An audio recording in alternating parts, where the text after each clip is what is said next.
So here we are. I'm curious, where are you with the goals that you set back in January? Are you on track or have you drifted a little bit? Most of us, we start off the year like, oh, this is going to be the year. And we do all of our planning and we get all organized and clear on our goals. But then things happen and we end up taking a few clients that maybe weren't the perfect fit for us, or we end up chasing a shiny object or creating a new offer because somebody asked for it or we saw a need. And before we know it, those goals that we set back in January, we've drifted and we are no longer on track with those. So if that is you, today I am starting a new series. I'm calling it Peace and Profit. And it goes along with the whole peaceful marketing vibe that I've been talking about lately. But this is going to be a training with a workbook. I'll put the workbook in the description down below so that you can grab that totally free. This is an opportunity for us this month to really get some clarity. That's the theme I'm picking for June is clarity. So grab the workbook down below and let's get started. Okay. So what we're going to do here is we're going to take a look at where you are in your business versus January, where things were. The first thing we're going to do is we are going to define your ideal client. Now, you may have already done this work before, and if so, that's wonderful. Pull it out. Let's start looking at it again. But what we want to do is we want to get really clear on who that person is that you love to serve. Okay. Now, there's probably a lot of people you could serve, but if you think about your best clients, the ones that you look forward to your sessions with them, or the clients that were just really easy and fun to work with, that's what we want to zero in on. So, your ideal client is a combination for a lot of people. It's maybe who you were in the past, or it's someone that you've served a lot and you know exactly what they need and can help them get results. But we're looking at a few different kind of overlapping Venn circles here. So the first one is they have a problem that you can solve, right? Do they have a problem that you can solve? Think about your ideal clients. What are the things they came to you needing? Where were they struggling? Where were they stuck? Where were they frustrated? That's the first part. Second part is, are they someone who can get results, right? Like they may have a problem, but maybe they're not an implementer, or maybe they're not very coachable. So what are those qualities that make them a really great client, like someone who takes action and gets results? And yes, they may stumble and have challenges along the way, but they're getting results and you love working with them because you can see the growth and it's exciting for you. The next thing is, are they someone that they need something that you love doing? Right? Like I can do a whole lot of things, but I don't love doing all of the things. You know, there are certain sweet spots that I have of interest that I just love. And I like working on those things. So if your ideal clients are asking for things, but it's not your sweet spot, that's not your ideal client. We want to focus on your sweet spot, their need, their ability to get results. And then the last circle of this Venn diagram that we're looking at is they can afford to pay you. And it's really important that we get paid, right? Like we're starting a business. Yes, we're heart centered, kind of soul led business owners, and we want to make a difference for the world. And I love that. So those are the four things that we're looking for with your ideal clients. And so there's a section in your workbook to really kind of work through your ideal client. And the goal is to get inside their head. What is it that they need? What are they looking for? What is that problem that they need to solve? And how do you do that? Don't be a perfectionist. Just get it done. It's not going to be perfect. It's always changing. But that's what you're going to target your marketing to. And we want to start there with those four things because those are the things that are going to help you narrow things down. If you do have someone in your audience that you love working with that isn't that ideal client, this doesn't mean that you can't work with them. But our goal is to get really clear on who that one person is, because in your marketing, when you're trying to talk to a bunch of people, you're not really clear on what you're saying. I have a particular client in mind. I'm thinking about her as I'm recording this video. Okay, this is for her. And so as I'm recording and I'm speaking and I'm teaching from the heart, I have her in my mind as I'm doing that. And so hopefully that's you, right? Like that's who's listening to this. And I want it to resonate with you. And when I'm really clear on what you need and where you're struggling, like maybe you're drifting, you haven't stayed with your goals, maybe you're feeling a little frustrated or down on yourself about that or whatever, this is the perfect time to pivot and come back. And so I'm connecting with you through those things that I know about you because it's me too, right? And that's how I pivot my marketing in order to talk to that ideal client. The second thing we want to do is we want to audit your offers. And most of the people that I've worked with, and I am so included in this, is we have too many offers. We are trying to do too many things. We're serving too many masters, so to speak, in a sense that we need to have one main offer that we promote. We might have other offers that lead to that, smaller offers. So if someone isn't quite ready to jump into the deep end, something smaller that they can use to solve one mini little problem and get some results, we may have that. We probably have a lead magnet or two that can lead them to the offer. But what happens is we create stuff. We're natural creators. We love to create. And my clients, especially, were just creative people. And it's fun to do that. That's the shiny object. It's like, oh, I've got this idea. I see a need in my audience. I'm going to go make that. And we get really excited about that.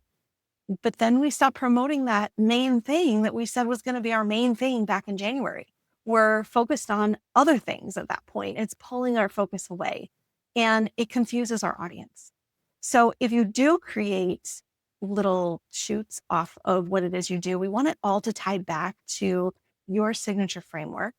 So for me, my signature framework is the peace framework. So protect your peace, express clearly, attract magnetically, connect authentically, and earn sustainably. So anything that I create needs to fit within that signature framework. So for example, if I create a training on pricing yourself, that fits into the earn sustainably. So it doesn't limit us from creating other things, but everything that we create should lead to our main offer. And if it doesn't, then there's a disconnect there.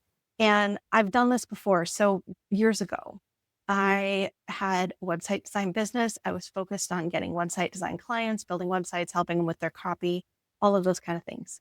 But my clients were struggling to market their website. They had so much potential and I loved their business. I loved them. I wanted to see them succeed. And so I created a marketing planner and it took off. It was like before the whole planners everywhere thing. I was in a sweet spot of planners. I sold thousands and thousands and thousands of them. And they were record-breaking months and it was incredible. But then I started getting discovery calls and realized that the people who bought the planner didn't need a website. They didn't need copywriting. They needed strategy. And so I had built this beautiful offer, but it didn't connect to the main thing that I wanted to promote at the time. I ended up bringing marketing strategy into the offerings that I did. But then I grew and I got too big. And so I had a team helping with websites and I was doing one-on-one coaching and strategy and all of these things. And I became so spread thin. And since I've stripped my offers back and I'm focusing on peaceful marketing and I'm going all in on that, I cannot tell you how much more clarity that I have and how much more grounded that I feel. And I want that for you. I want you to have that peaceful business that allows you to just love your life, right? Love your business, love your clients, do the thing that you were so good at and that you love to do. And when you're scattered doing things that, yes, you can do, but they're not your sweet spot, they're not what you really want, maybe they're not your ideal clients, maybe you're trying to do too many things or wear too many hats, it's taking you off of focus. So there's a section in the workbook to audit your offers. I recommend that you have one main offer and maybe you have a couple smaller offers that lead people to that. Your main offer is probably a higher ticket offer, and then maybe a couple smaller things to give people a sense of what working with you would be like and to warm them up. Make sure that those smaller offers, if you do have them, you don't need them, by the way, you can have a lead magnet and a main offer and that's it. But if you do have those smaller offers, make sure they connect. And the next logical step is your main program. So teach a tiny piece of your program, but then widen the gap and let them know that, okay, this is going to help with this part of it. But in order to achieve full success, you also need to think about these other things. So again, teach like a section of your framework, not the whole thing. If you do have smaller bite-sized offers leading to your main one. I don't really think that the whole value ladder thing that pro marketing gurus talk about, I don't really think that that's the best solution for most coaches and service providers. If you do have something, maybe it's a paid lead magnet and then your main offer. Keep it simple. The fewer offers you have, every marketing asset that you create or whatever is going to link to that main offer. And so you're not going to be confusing your audience, sending them on a wild goose chase to all these different things, you're going to be able to keep them contained and on track in, following the path to the one thing that you help them with. The next thing is we want to create that path, right? Like, what are the stepping stones that they have in order to work with you? So where do they find you? I would focus on creating long form searchable content. We talk about this a lot inside of the Peaceful Marketing Lab. So many people spend a lot of time creating all this frenzy of social media content. It's kind of like the junk food, I think somebody said at one point, and I don't know who to credit that, but it's great. And it's perfect example of it. It's all these little bits and bytes and reels and short form content. But the problem is that content has like zero shelf life online. It fades almost instantly. And within 48 hours of posting it, you've disappeared from the newsfeed unless you post something else again. And so what we want to do is we want to create content that has some weight to it, that's going to stick around for a while. And I've got pieces of content, I've got blog posts, and I've got videos that I've recorded years ago that are on topics that my clients are always going to be talking about and always going to be looking for and needing.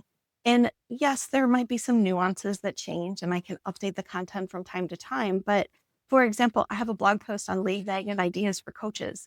I cannot even tell you how many hundreds of thousands of dollars that one blog post has brought me over the years. I think I wrote it back in like 2016 or so, and I've updated it periodically through then, but it brings me leads on a monthly basis. And it's one of those kind of workhorses in my business, those assets that really, really helped me smooth out the peaks and valleys of getting clients throughout the years. And so when you're mapping out your journey for your clients, I recommend that you focus on one main content channel. So like a podcast or a YouTube channel or a blog. And I'm leaning towards YouTube because it helps me potentially with all three. I haven't started my podcast yet. I think I will be doing that in the near future, but I can take my videos and repurpose them for podcasts. I can repurpose them for emails. I can repurpose them for social media. I could turn them into a blog post. So for me, video is the direction that I'm going in because it's the most versatile.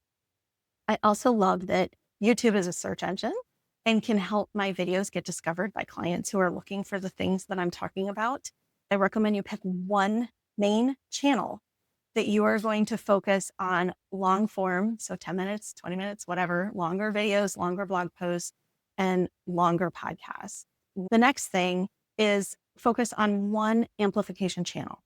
So maybe it's LinkedIn. Maybe it's your Pinterest account. Maybe you're on Threads, whatever it is. Pick one social channel that you're going to engage and build an audience and show up. Don't try to show up everywhere. Go deep on one. And I mean, no ding dong ditching, just posting and ghosting. I want you to post and engage and show up and build a community there. That's the goal.